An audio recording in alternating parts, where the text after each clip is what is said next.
yourself before on the day of judgment, account will be taken of you. We're living in a time where everyone has daily planners, yearly forecasts. People's entire jobs are, how can we forecast the next 12 months of our business? This idea of having all our ducks in a row is part and parcel of the modern world. However, the one thing that we often forget is our akhirah is very similar. If I take my day, I have 24 hours. How much of that day I spend sleeping? Let's say, for instance, 10 to 6. How much of the day am I working? 8 to 5. How much of the day am I spending eating? Let's say 2 hours. How much of the day am I spending in the restroom, spending with family? Let's say a few hours.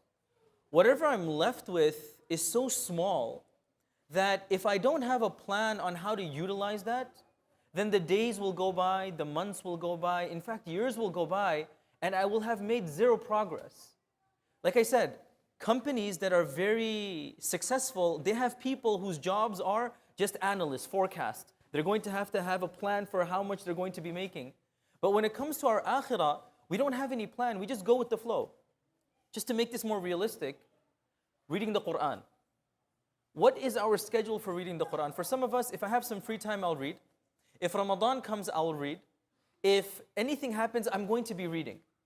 But do I have a schedule that will allow me before Ramadan to finish? When it comes down to sadaqah, some people, for us, if I'm here on a Friday and I feel generous, I'll give. If I don't feel generous, I won't give. When it comes down to remembering Allah and doing dhikr, when it comes down to doing anything good, we don't have a plan. It's, if something feels right, I'll do it, otherwise I won't. And the problem is, Rasulullah ﷺ reminds us, نِعْمَتَانِ مَغْبُونٌ فِيهِمَا كَثِيرٌ مِنَ النَّاسِ الصِّحَّةُ وَالْفَرَاغُ. There are so many blessings in our lives that they're literally slipping away. And one of them is health, and one of them is time.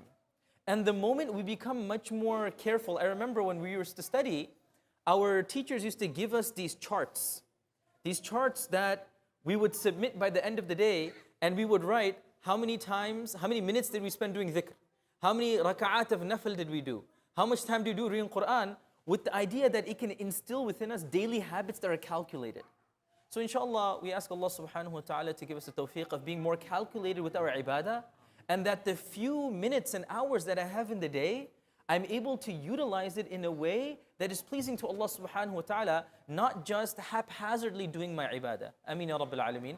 There's also a request for dua. One of the brothers who are involved in the outreach department, Brother Rahil, if you know him, he had a heart attack, a stroke, and he was admitted into the hospital. Currently he's stable, but we make dua that Allah subhanahu wa ta'ala give him a speedy recovery. Allah subhanahu wa ta'ala make it easy for him. And may Allah subhanahu wa ta'ala protect one and all and make everything that we experience a way of getting closer to Allah subhanahu wa ta'ala. Ameen ya Rabbil Alameen.